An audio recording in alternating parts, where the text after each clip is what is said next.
Kumusta ka na, anak? Ito, naisip ko pa rin si tatay. Ganun pala, no? Minsan kasi pagka hindi mo rin siya seryosin yung isang bagay, sa huli, pwede ka rin pa rin magsisi. Masakit.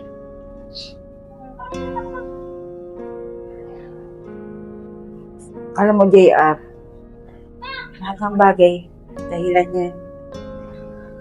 Saan kasi hindi mo lang pinapansin po ano yung dahilan na yun. Unang-una pa lang sana, nakita mo lang kaagad yung pangangailangan ng isang ama. Siguro, nagkaroon pa kayo ng mahabang panahon para naging masaya yung tatay mo. Iniiwas ako na umiyak.